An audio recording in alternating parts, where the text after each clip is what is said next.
What is up, everybody? Welcome back to another phenomenal episode of the Vegans Who Live podcast, hosted by your favorite vegans. We got Brooke Sellers, aka Miss Meatless Muscle, and myself, John Thomas, aka the Bodybuilding Vegan. And we got a very, very special guest for you guys today. We have Ashley King, and she goes by at Ashley King Fitness. So let me start off and check in. Brooke, how are you doing today? I'm doing good. I'm excited to be here. I'm excited to have Ashley on. I've followed Ashley forever, and yeah, excited to get you to know you more. Yeah, years now. So, Mhm. Ashley, welcome on. It's super exciting to have you here. For people that haven't been following you for years, do you want to just dive in and tell us a little bit about yourself? I'll try to make it brief. So I'm a mom of three. I met y'all because we're all vegan, obviously, and we're bodybuilders. I started with online training and in-person training, and over the years, I've kind of segued back to in-person training because I find, I don't know, I just really like the social aspect and really helping your client in person. But I mean, I've pretty much built my own business. I've done my own PR and I've built a platform like you guys. It takes a lot of work, but I absolutely love my job. And I've been vegan since the pandemic, so about 4 years. I'm still learning. I'm learning a lot from you guys. I absolutely love all of your guys' content. Yours is so positive, and your recipes are the best. So we all kind of just help each other. And I think the biggest thing people can learn is that vegans are nice and we want to help people and we accept everybody. And I'm super excited to be on the podcast. Oh, yay. I love all that. I've already got questions now. But where are you located? I'm in San Diego. I'm originally from the Bay Area and I lived in Austin for 6 years, but I'm in San Diego now. Okay. Nice. Okay, cool, Oh, cool, cool. love San Diego. Gosh, it is Yeah. so beautiful there. That's probably one of my favorite places I've ever been. It's It's a so good nice. destination spot for some vacations for sure. Yeah, Yeah, cool. it's hotter than hell here in Florida when we're not getting hit with hurricanes. So, and even when we are getting hit with hurricanes, it's still hot, but Yeah, I experienced that um, a little bit when I lived in Austin. The weather's like, woo. Not like yeah, California. It's pretty much like the same. yeah. All right, I'm just gonna ask it because it's gonna be bothering me. I'm gonna want to ask this. So, was your decision to go vegan related to the pandemic, or was it just happened to be around the same time? So I struggled with a lot of gut issues for a while, probably like 6 years. I did a few bodybuilding shows in about 2017, and then I all of a sudden experienced all these like gut issues, and my issues were a lot of bloating, like really big bloating, and I just couldn't figure it out. So over the years, I did the low FODMAPs diet, all that kind of thing. I obviously, just like you guys, eat super clean. I feel like I'm one of the healthiest people as I could be. A little bit of the backstory. I've been sober for 18 years, so I really took up fitness as my good vice to take up, the bad vice. So, segueing into that, I did the bodybuilding show and I started having all those issues and I just could not figure it out. I watched Game Changers. And I just got the confidence because we always are afraid we're gonna like lose our muscle. And I was always curious. I followed some vegan bodybuilders and I just tried it and I just day one just had so much more energy, less inflammation. I wasn't needing to lose weight, but I felt like I dropped a lot of like inflammation weight. And the first thing I noticed was the energy. And then my gut, I feel like felt better. And then I started educating myself. I think that's the biggest key point I could push to people is don't just say you're going to do it and try it because a lot of times people fail because they don't understand how to go vegan. It's not that hard. I'm not going to say that, but you need to educate yourself for two reasons: to solidify your reasons to be vegan, to understand, because there's so many reasons why, but also, the biggest question: how do you get your protein? What kind of meals do I make? It's really simple. So, long story short, it was health reasons. And then obviously, I love that I'm helping animals. I just think it's a healthier diet. but also helping the planet. There's so many positives to becoming vegan. And like I said, the key to the point is really educating yourself on the why it's healthier, why it's better to not eat animals and help them and the planet. And then you kind of use that as your moral point to kind of continue.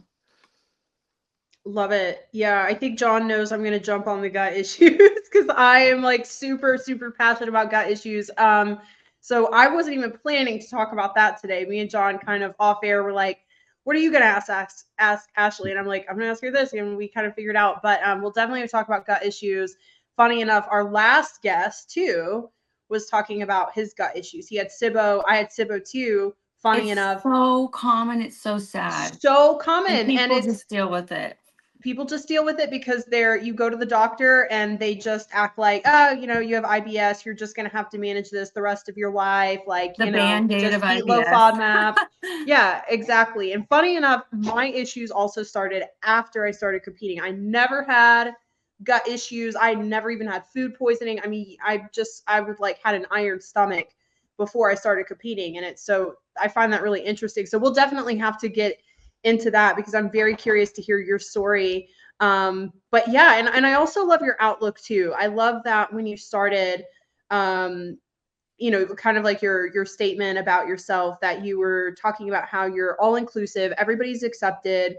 Vegans are nice. Vegans are good people. They're not judgmental people. They're not, on their high horse looking down at you, because I feel like, that's kind of a misconception people have It's a about vegans. stigma out there. Yeah. Yeah.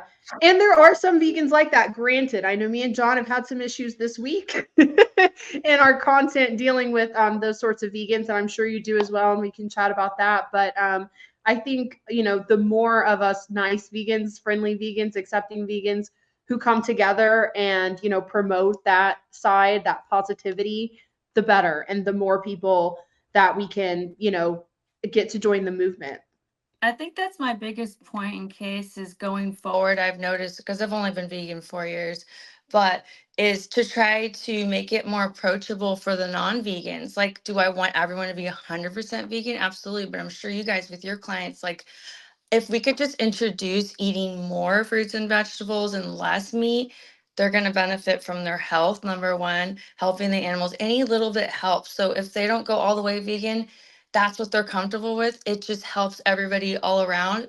Eventually, I feel like people will end up going all the way vegan because they feel the benefits, but why not just make an impact in general and helping and make it more approachable to people?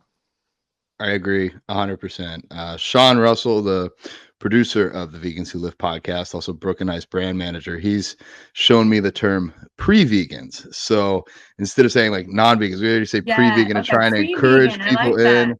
Yeah, and I really like what you said. Like, we have as coaches a power and a responsibility that the average person doesn't. Like, I literally have competitors where they drink however many ounces of water I say, they do however many minutes of cardio I say, they eat exactly what I tell them to put in their mouths for 6 to 12 months at a time. And that's a lot of power.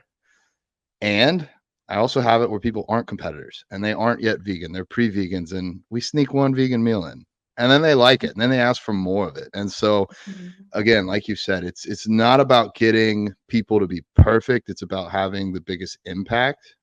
And if we can get 100 people to go vegan 50% of the time, that's a lot better than getting 10 perfect vegans. And so I think Yes. that's something that a lot of people that are already vegan for a while, they might get a bit vocal. They might want people to be perfect, but I'm seeking imperfection done as well as possible. I mean, like, that's where I'm at. So I think I that's the like that key to you. just getting in shape and possible, or in general, like balance. Like, people are floored that I tell them I eat donuts. It's like, of course I eat donuts and pizza. Like, when we're not competing, you have to learn to sustain your diet. In order to sustain a diet, as you guys know, you have to create balance and learn moderation, which is the hardest thing to teach people, because you want to learn to be able to introduce those little treats and still keep your diet really balanced and healthy, but then you won't fall off the wagon, Yeah.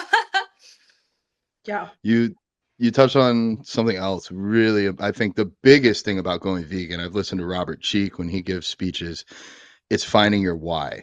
Because if you're vegan for the animals, and you don't want animals to die, you might mess up and have a cheat day and eat a pizza, but it's going to be a vegan pizza, not a pizza that caused animals to die along the way. So getting your why down, and same for fitness. Like, you might have a day off, but you'll get back on track if it's important enough to you.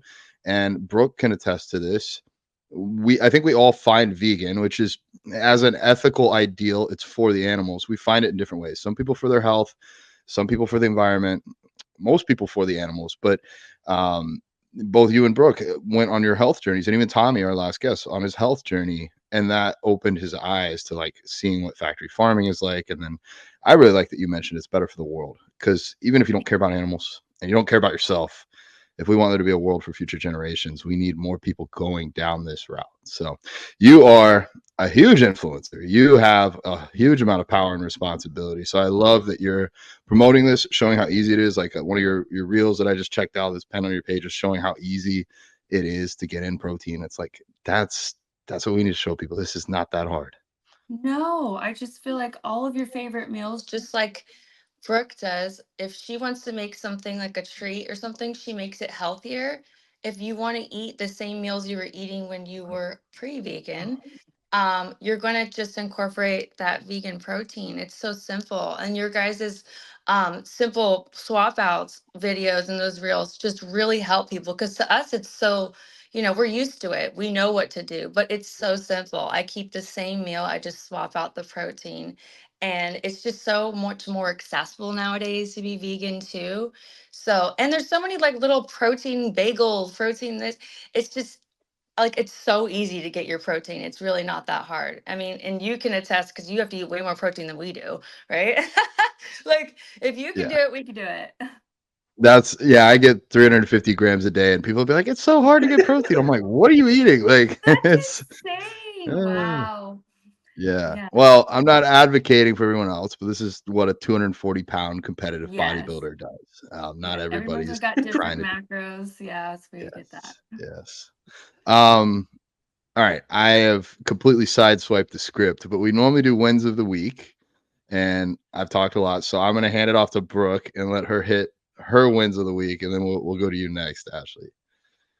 Okay, so my win for the week, I would say actually it would really be a couple weeks, but I've realized it was a win.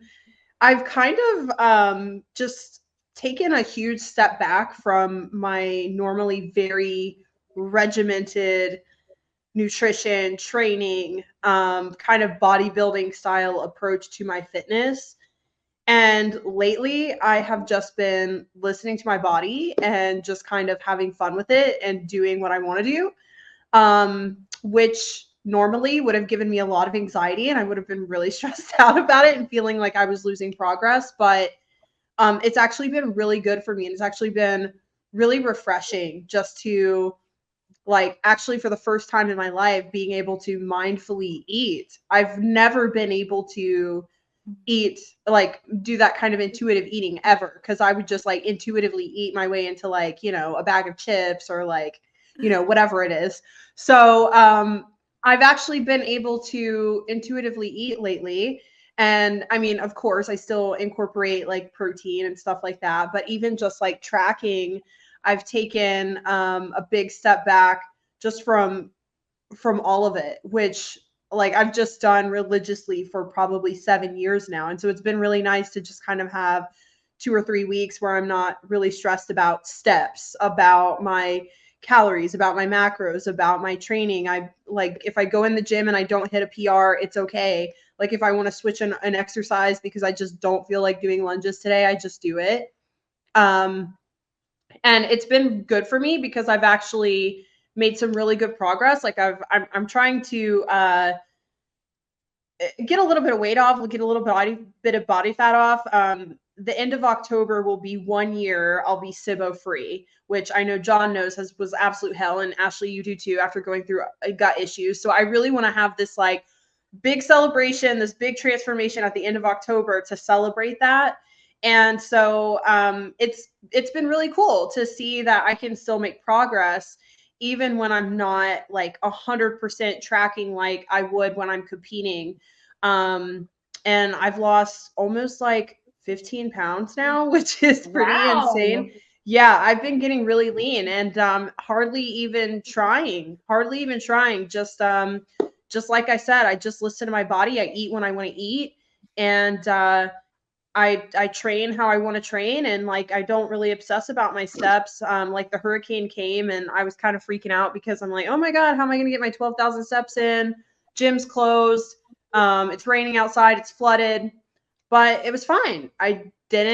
Nothing happened, nothing bad happened. So I don't know. It's just been really good for me to kind of take a step back after so many years of just being like 100% all in, and just seeing that like, okay, if I just listen to my body and I just like, I know what I'm doing, I know what I'm doing enough to give myself a little bit of leeway here. Like, I'll be okay and I can still make progress. So, yeah, I've just been having a lot of fun with my training lately and my nutrition, and it's just felt really natural, and it's just been really good to kind of get in a good groove that feels very balanced. Very Hell yeah. cool. Congrats Thanks, on being guys. SIBO free for a year and you're 15 pounds. That's amazing.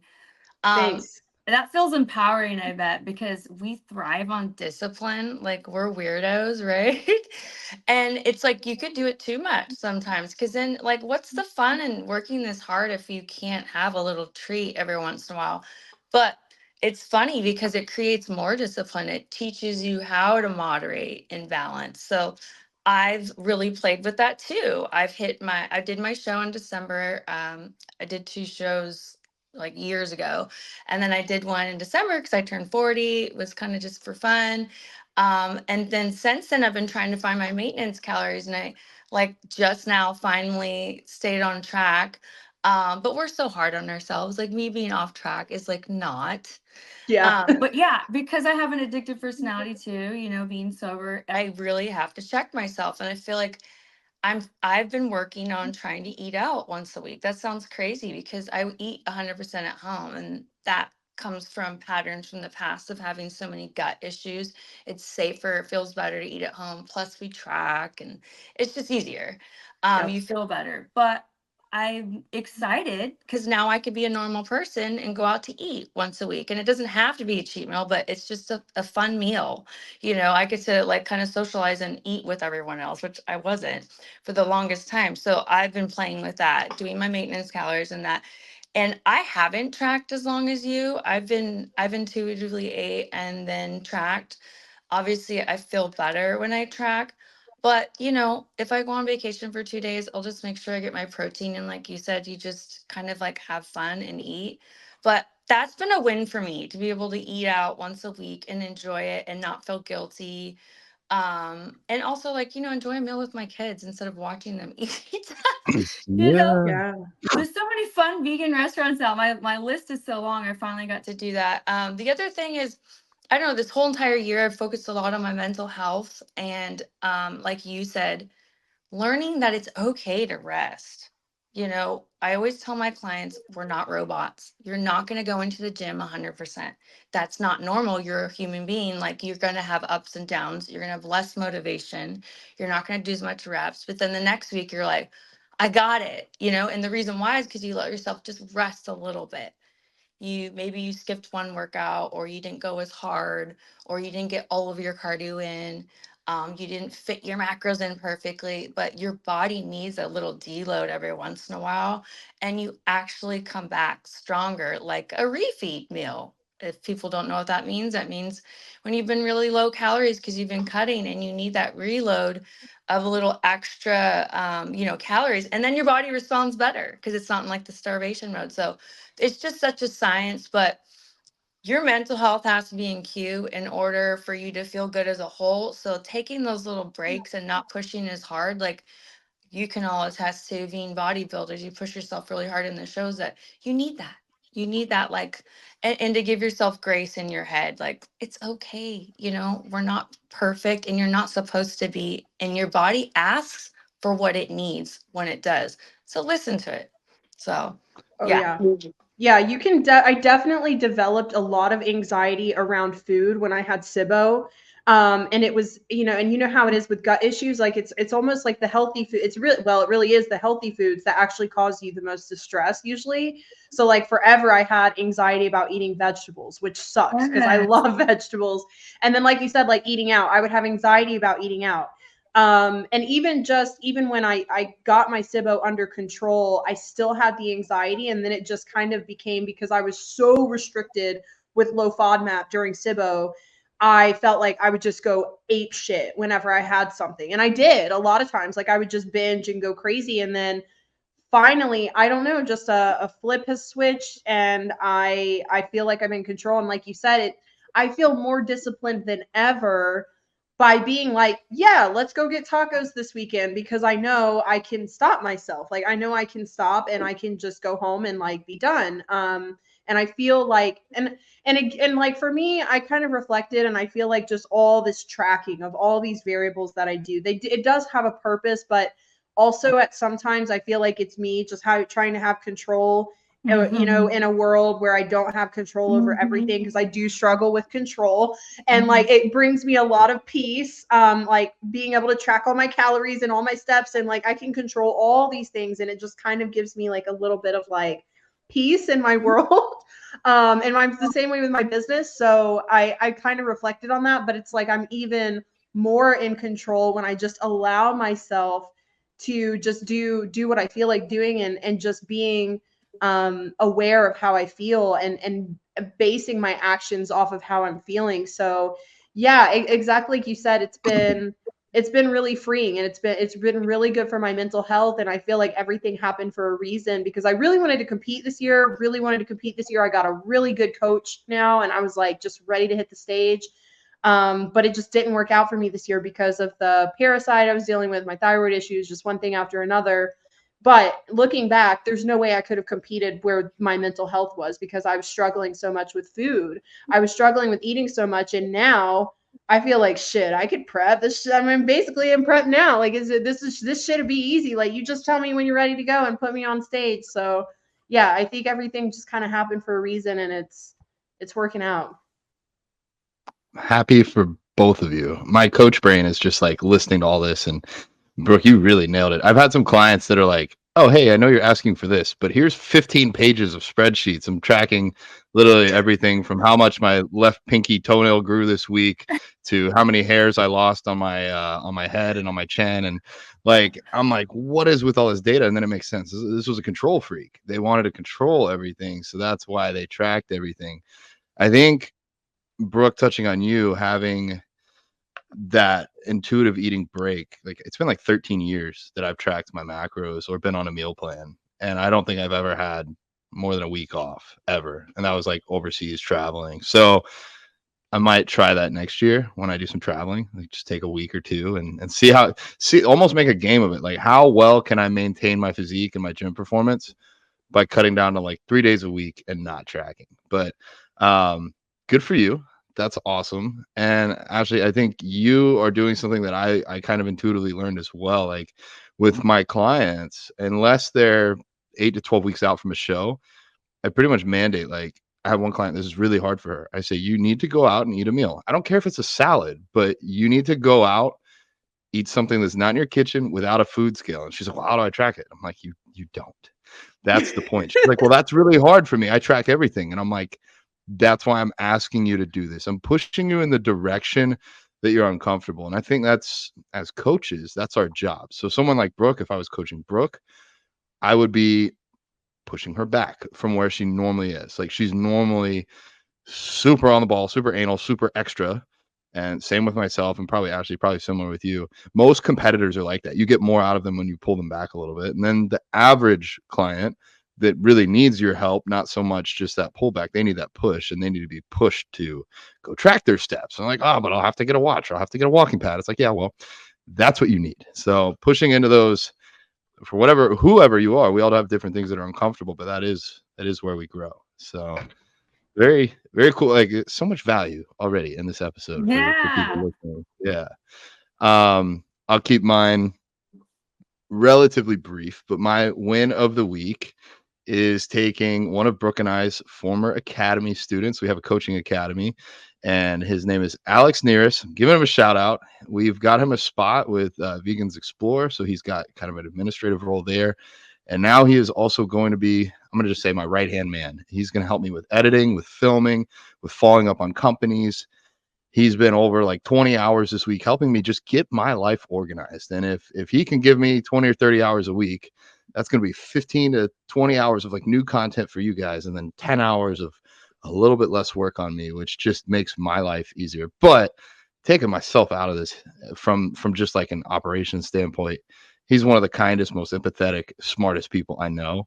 And I just happen to be about a decade older than him, so I've just been around longer, and I'm so excited to see him grow on his journey and help turn the world vegan. So Alex, I appreciate you, brother, and I need the help. So thank you for being here. Anyways, yeah. So I'm Aw. super. That's my win of the week. I got some much needed help. That's awesome. Sometimes you got to learn to pass off things to people to help us. It's hard for us too because we're control freaks, you know. But that's how you become more successful. And you have to always remember you're helping someone. They're having a job. They're learning from you. So it's all positive. Yeah. Oh yeah. Oh, I, I'm 32. I just turned 32. I don't know if that's old yet, but it already feels old No, because it's people are not. I'm doing gonna be Yeah, things. please don't 41. say that's old. Please I'm don't gonna say be that's old. 41, and that's not old. Uh, no, it's just like I'm starting to realize, when I first got on the computer, there was MySpace, and then Facebook got really big, and I didn't have an Instagram for a while, and now I don't really have TikTok, and like there's gonna be something new in a year or two, and like I need people that are more up and running and able to teach me how to do those things, because I'm not like the same like little inquisitive 5-year-old that would go try and figure everything out. I think I know more than I know. So I'm smart enough to know I don't know everything. Yeah. But, cool. Well, we did have some questions, right, Brooke? I Yeah. know I have a big one for me, but I'll let you ask one of yours because I think you had a couple good ones. Yeah. So, looking at your bio on Instagram, I did see that you said, and you mentioned earlier that you are a sober mom of three. So, I was just wondering, kind of what was your story there, and what changed in your life that made you decide that you wanted to be completely sober, and what that means to you. So I'm 100% sober. I'm not California sober. No offense to anyone else, because everyone has their own journey. But yeah, I was 22 years old when I stopped. That was a lot longer, far away ago than you guys, because you guys are younger than me. But it was before I had children. I had my first kid at 25, but when I was 22, I was really focused in high school. I didn't drink or party. And then right after high school, I had 2 years of just too much alcohol. I was cognizant that I have alcoholism on both sides of my family. Obviously, at that age, I didn't really have a support group, or people didn't view it as she needs help. It was all on me because I just looked like, the teenager or the 20-year-old that was just screwing up, so I had to be my own support there. But the biggest, I guess, my low point was I just wasn't happy. And I was always such a positive, happy. I was the outgoing little social butterfly at all times, and I just wasn't happy. I didn't understand depression either. So, and I felt like everyone in my world was let down by me. I didn't have like a huge low point, but it just hit me. And I was like, okay, what's the X factor? Why am I so depressed and unhappy? What has changed? Well, it's the alcohol. Once you figure that out, then you got to figure out how to stop. So I was also 20 years old, so I wanted to go out and still have fun and dance and party, so like, quote unquote, because I wasn't going to drink anymore. So it took a good 6 months. I just completely closed off everyone, which I needed to do to focus on myself. It was very awkward at first, even though I have a personality. To learn to function without doing it, it was hard. And then I got out there, and I just started I started a bartending job when I got sober. And for some reason that really helped me, because it wasn't like a nightclub or anything yet. I did get into that later, but being around it and learning to like just discipline myself. And I just told myself it was poison to me, because unfortunately for me it is. I can't drink a few. To see someone drink a few drinks and stop, like, I'm like, how? That's like me eating one donut and stopping, like not happening. But I've learned how to do that now. But it's just was I immediately felt better. Like I immediately felt physically, emotionally, mentally better. I felt like myself again. And then I did start working in nightclubs and stuff. And the best part was I forced myself to continue to do the things I loved, even though I had to be around alcohol. I could hang out with people, be the sober driver, go out and dance. Because when you're in your 20s, that's what you do. You know, you go out and you have fun with your friends. I wanted to be able to go to concerts around alcohol and not have to close off all the things that I love and completely change myself because being social and dancing and doing all those fun things were important to me at that time. So I did it. And then come along having kids, it's like there was no way I would go back because I just can't, I would not be alive. I mean, that's how real it was for me if I didn't stop. And then every year as I have a sobriety date, it's just, I wouldn't say it's easy, but it's like you just reflect back. You go, oh my gosh, look how much I've accomplished. Look how much I've done. Look how happy I am. And every year it gets better and better. And all that is because I'm sober. So that's like my platform I always go back to is just reflecting. And I mean, it's a way of life now. I don't think about it. Do I get stressed? Do I struggle? Absolutely. I recently had an epiphany. It's like everyone has not to say everyone drinks and does drugs and everything, but a lot of people have escapes. They can push down their feelings with substance or other things. And I can't. I have to do something. I have to deal with the feelings. So do I have a lot of ups and downs and feelings and anger and sadness? Yes, but I've learned to try to cope with those instead of using things to cope with those because I can't just go, oh, I had a hard day and have one drink. Like that's not unhealthy because you're just having one and you don't do it constantly. But I don't know how to do that. So it's been therapy, doing things like working out that make me happy, socializing, just and the hardest part for me was learning to ask for help when I need it because I'm such a I can do it myself person. So that's my big story with the sobriety date. It's a long story. But 18 years in, like it's just a way of life. And the best part is just like the veganism and the bodybuilding getting healthy. Like I can share this story with other people because it's a very embarrassing thing to admit when you're going through something like this and random people, whether it's through social media or in person, I feel like I could be there for them and they don't feel judged. So I've really loved that part of it. I feel like my whole purpose on life is to make people like to share my story and help people. So I do that through fitness. I do that through veganism. I do that through my sobriety story. So it's been completely fulfilling for me in return. I think it's Mm. beautiful. And one, I will make the case, not just for you, but for anyone. Alcohol is toxic. It is a toxin. It is not even one drink is not good for you. Maybe it won't kill you, Yes. but it's not good for you. And you said embarrassing, but I'm going to challenge you to say it shows a vulnerable side of you to say, I have a problem with this. This is hard for me. This is how I've learned to deal with it. And anytime that, in my opinion, we show vulnerability, that's strength. Because Absolutely. if you're vulnerable and you oh no, I lost my camera. I think I'm having power issues. Anyways, I'll try and get that back on. But anytime that you show vulnerability, I believe just really shows how strong you are because a lot of people do cover that up and wouldn't be willing to be open and honest about that. Um, there we go. I'm back. And and I think for you, like even on your own journey, you said that when you were younger, you didn't have that support. Even if you had reached out for it, you might not have been able to give it or receive it.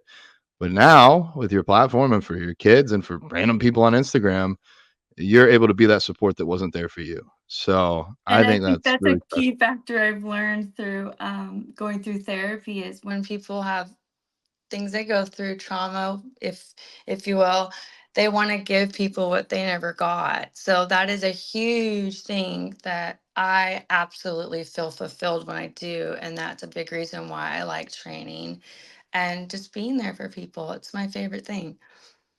Oh, I love that. That's really inspiring.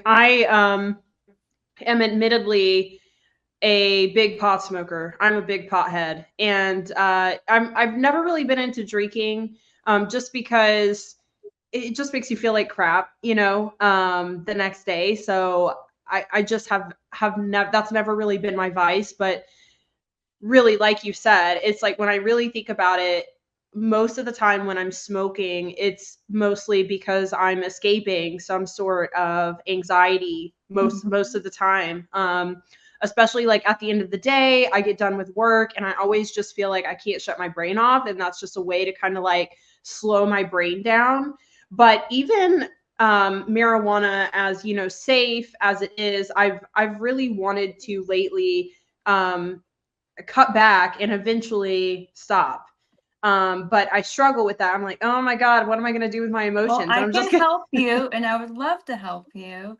I yeah, personally am very open with my story. I have complex PTC. I don't think I've actually ever shared that on a podcast or with people on a platform, because of things I've gone through in my life. So I obviously struggle with anxiety.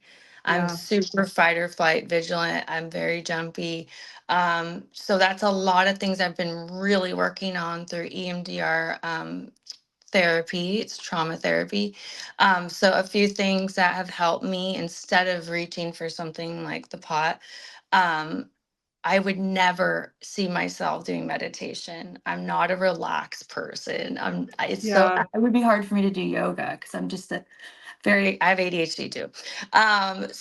But the meditation, just 10-15 minutes, has really helped my gut health too.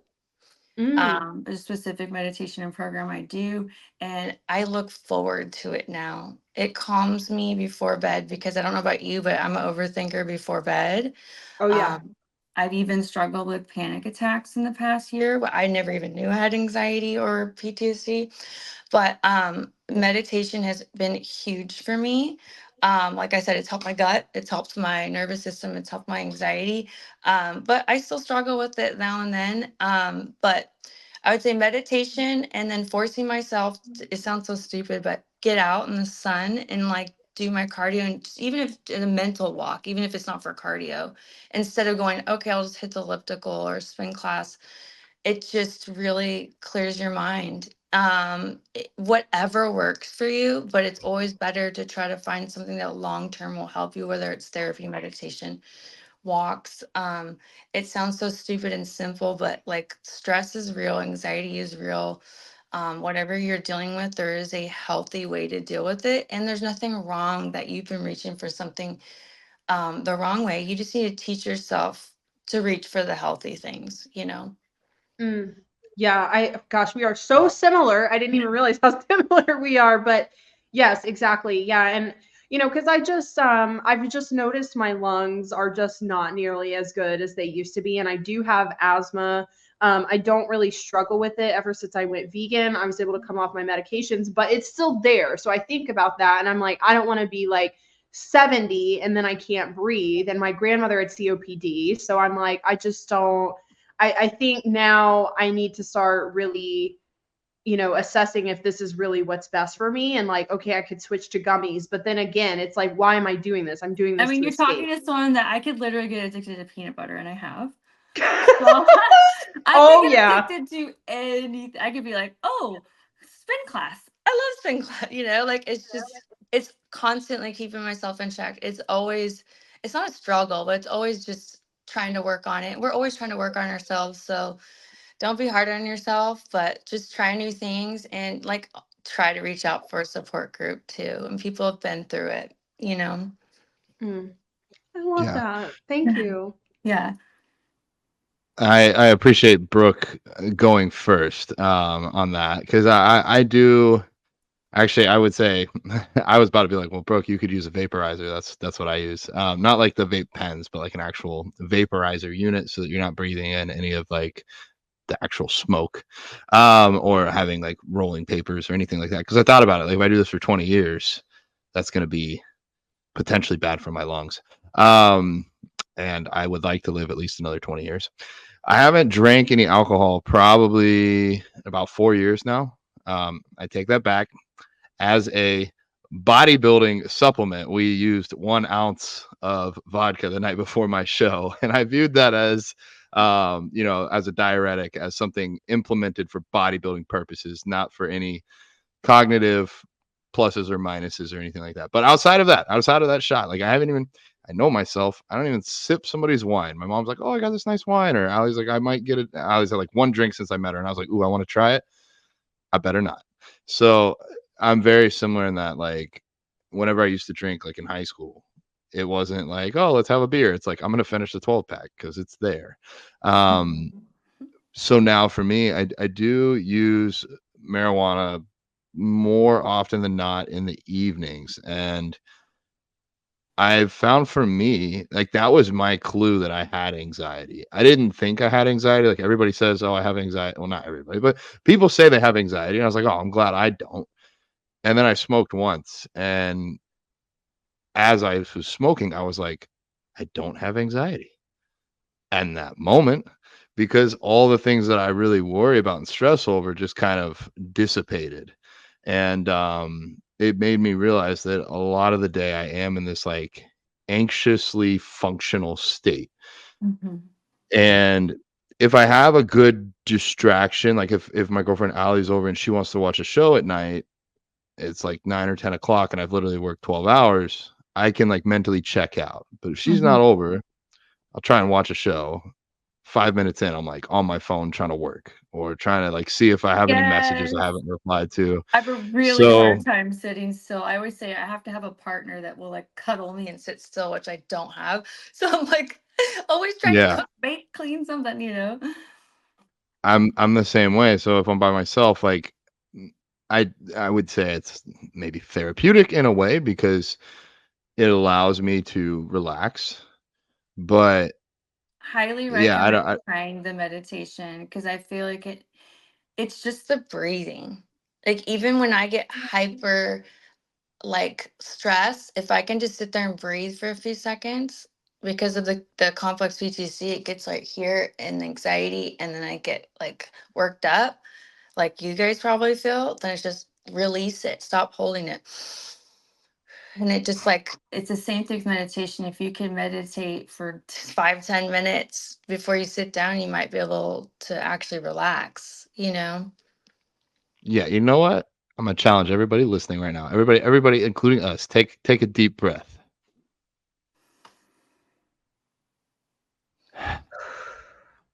I love breath I feel work. better. I feel better. Just one. I do that actually sometimes before meals. Like I know I'm in an anxious state, and I'm like, I gotta get this meal in. I gotta get this work done. And I'm like, nah, you need to take like 10 seconds and slow down a little bit. So I guess I can't claim I'm completely sober, but from a bodybuilding standpoint, there's no use for alcohol. It just doesn't make sense. And then I think from a social standpoint, I even know people that are sober that hang out at bars and have gotten into fights, have had beer bottles broken on them, like multiple different people. I'm not saying one person. Like if it was just one person, I'd be like, yeah, you're probably the problem. But like I know many people that are sober people that have had bad things happen in these environments. So I'd personally stay away from it. Yeah, I think a lot more people have issues with it than they're willing to admit. So I don't know where I'm going with this. Well, I'll the jump into normal that it's very normalized in society, unfortunately. Just like, eating meat, it's like it's normalized. It's just it's we're the minority, unfortunately. And it just takes education and being non-judgmental to people and helping them and educating, and same thing with alcohol. It's like it's so normal to kick back a few drinks every night, and unfortunately, like, it's like you said, it's honestly, if you look at, like, at the trials and the information out there, more than 1 or 2 drinks a week is actually Mm, unhealthy for your oh, fertility, for your mental health, for your body. Um, so it's a wake up call to people to realize, like, no, it's not healthy to eat massive amounts of saturated fat and meat and things that are going to inflame you. But they just don't know that. And to me, it's so logical. It's like every uh, deadly disease we know is caused by eating animal products because it's the saturated fat and cholesterol, whether it's diabetes, Alzheimer's, heart disease, um, all of these things are correlated with eating the animal products. So if you can massively reduce or go vegan, like we know, all your blood panels are just going to go through the roof looking so much better, and you'll feel better because your body's not struggling to stay in homeostasis. It's actually healing itself. And that's the biggest thing I've learned, on top of the environmental aspect, which wasn't as in tune to, but was learning that you could literally heal your body through eating well, and it's more of a preventative for your health rather than proactive, like, okay, I'm going to have to take this blood pressure pill. Like, no, just eat better. People don't realize that the food is medicine. It really is. Yeah, 100%. And all the people that I know, people are gonna be like, "Well, red wine." Well, okay, back to that 1 to 2 glasses a week. Are you doing that? Are you overweight? Because there's a ton of calories in alcohol. If you're overweight, you don't need those calories. And then for all the guys out there that are like, "Nope, I'm not gonna drink soy milk because I don't want to get those estrogens." Go look at what happens when you drink beer. Go look at all the look at why do they call it a beer gut? Because it actually I increases your always laugh. estrogen. I don't know if you guys watched the PETA podcast I did. I'm like, yeah, I wish it created breast tissue. Like, wouldn't that be nice? It Wouldn't sounds it? so silly, but Seriously. and that's the biggest frustrating thing, just as a coach in general, is the misinformation out there, just in general, like the blood type diet, low carb. Yeah, it's like, oh my goodness, people, like, no, soy does not cause, no, it's sad because it's just the misinformation that people will believe things, anything on social media, or even from doctors. They're just not educated in nutrition. I'm not cutting up on doctors. Some are very educated, but it's just not a priority in the health system, unfortunately. I hate to bag on it, but like, you really have to do your research yourself. One of the books I always highly recommend for people is the How Not to Die book by Dr. Greger. I'm a big nutritionfacts.org fan because it's not based on profit. This is important to understand because you don't want to be taken advantage of, and you want to get real information. So go for things, and I don't care if they're a doctor, make sure they're not selling stuff. Like, Yeah, you have to understand that. Look at real clinical trials. Don't just look at a random article. It doesn't matter if it's on a really good website. It doesn't matter because you have to make sure it's real information. 100%. I think Great that might points. potentially be our next episode as well. You said some doctors are good, and I'll agree, some are, but most, if you look at the majority, most are still eating meat. Most are a lot smoke, a lot are overweight. A lot of doctors really have, in my opinion, no business giving out advice. They're Well, the just controlled by unfortunate thing too is they're pushing people to eat the bad, the what they're not supposed to be eating. Yep.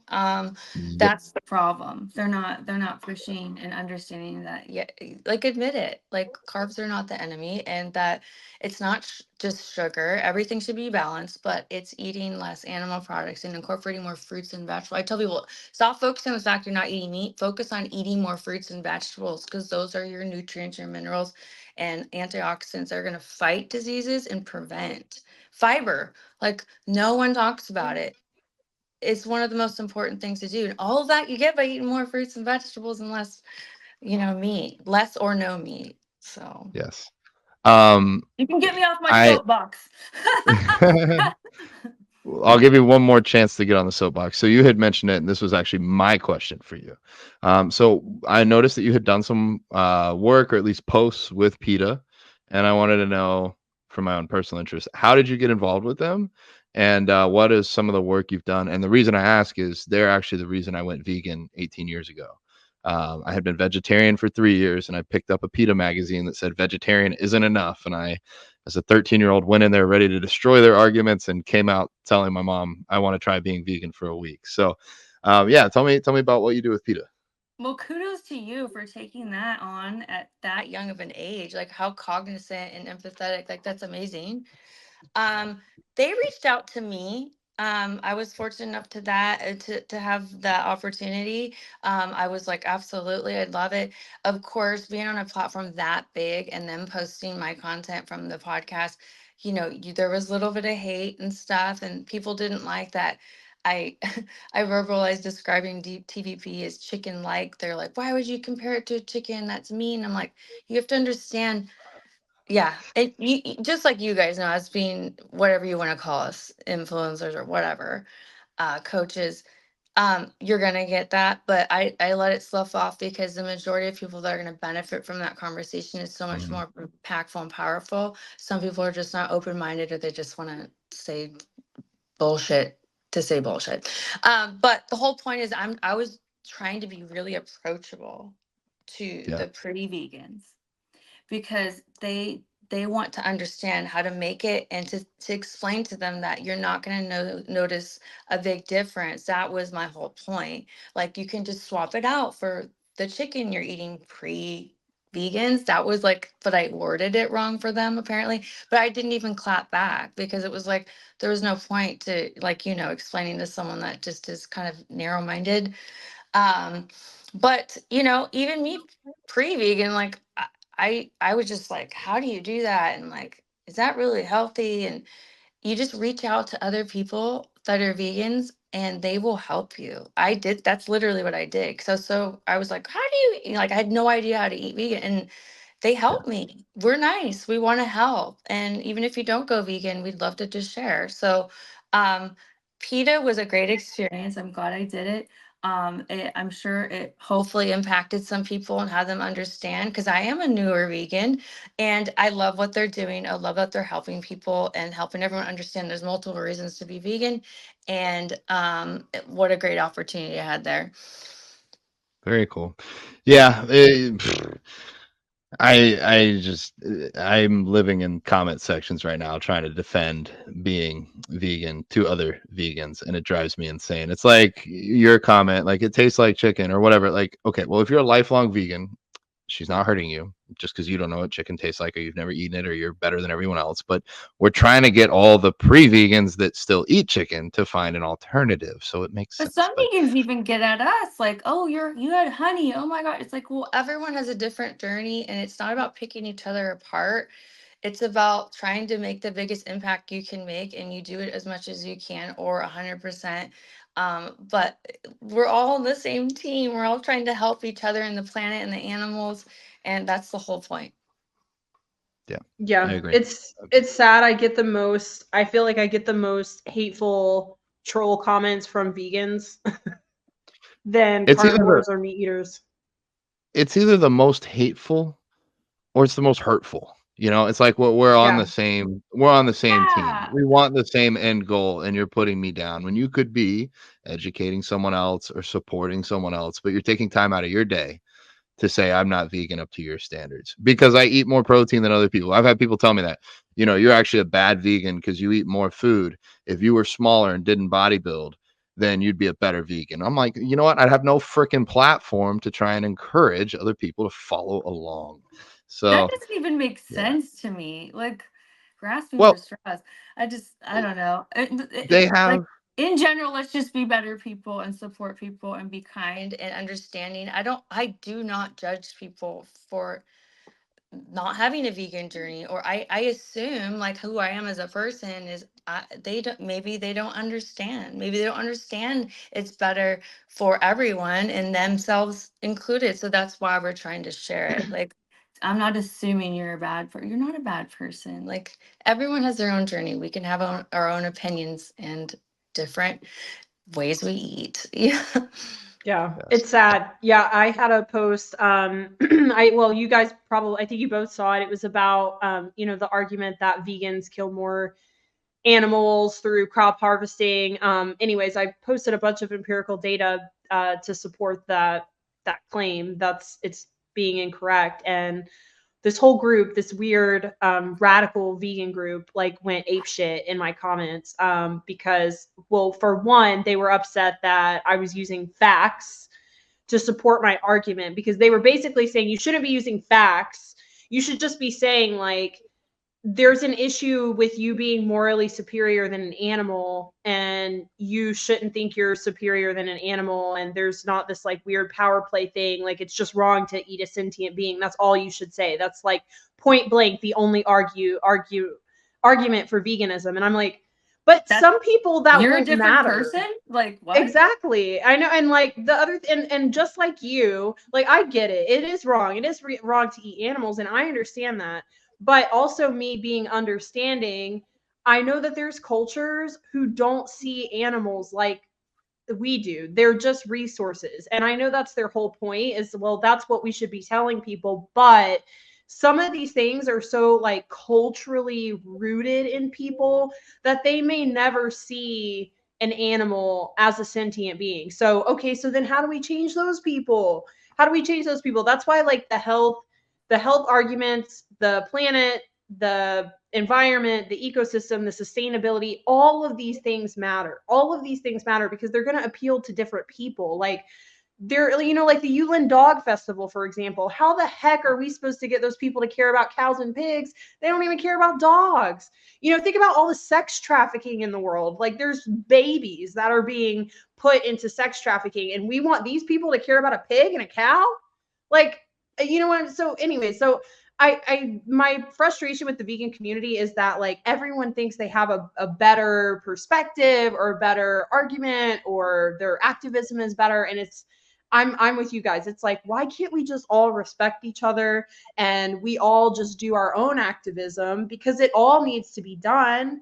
All of us need to be advocating for our own personal reasons, and whether you use facts or whether you use morality, it's going to speak to somebody. So I wish the vegan community would just support each other.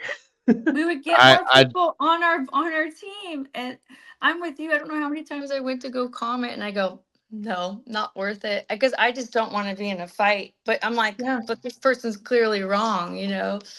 So all these people that are nitpicking our activism, sometimes I'll go check, be like, well, what are they about? Like, what are they a really big activist themselves? Maybe they do have a platform and they're putting out a good message. Maybe there's something behind, and I go and I look and it's a private profile with 200 followers.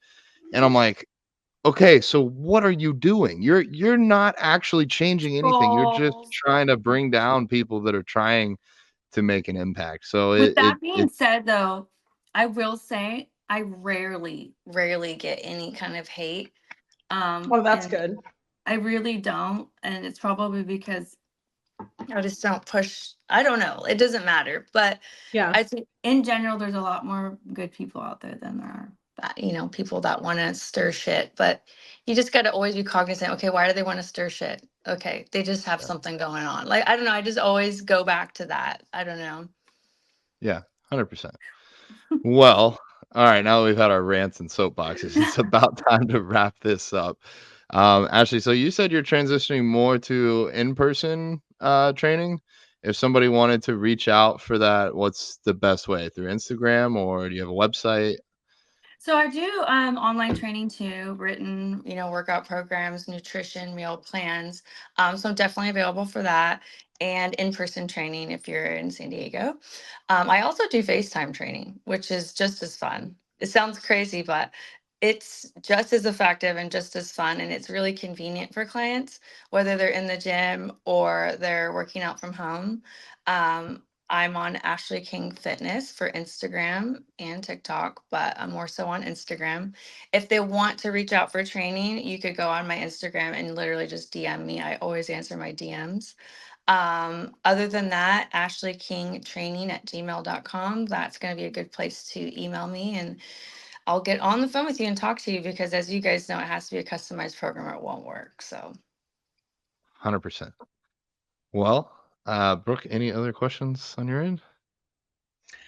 I think that's it from me.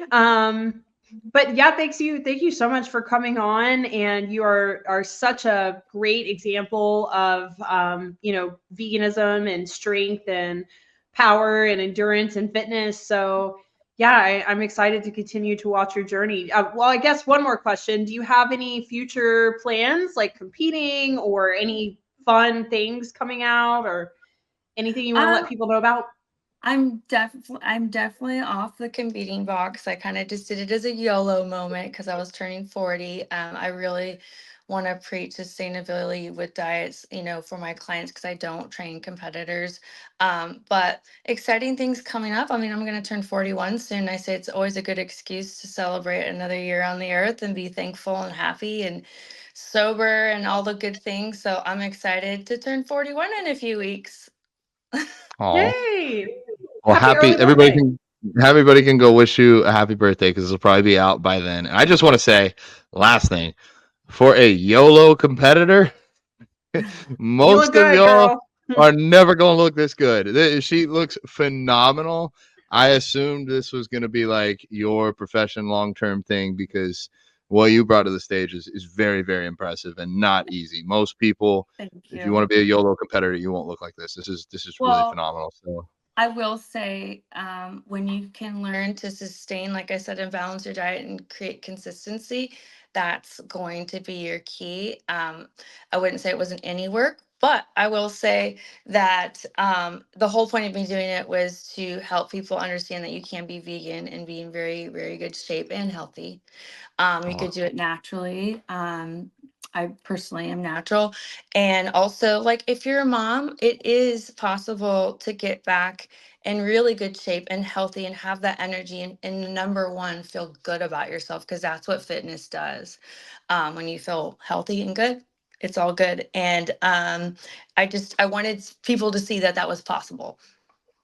wow. You showed Well, them for sure. hell yeah. Thank you so much, Ashley. It's been a pleasure getting to talk to you and get to know you more. And you guys know what to do. Make sure we can help push this out. Share it with your friends. Send it to everybody. Ashley, thank you again. It's been awesome. This has been another episode of the Vegans Who Live podcast. We'll catch you guys next time.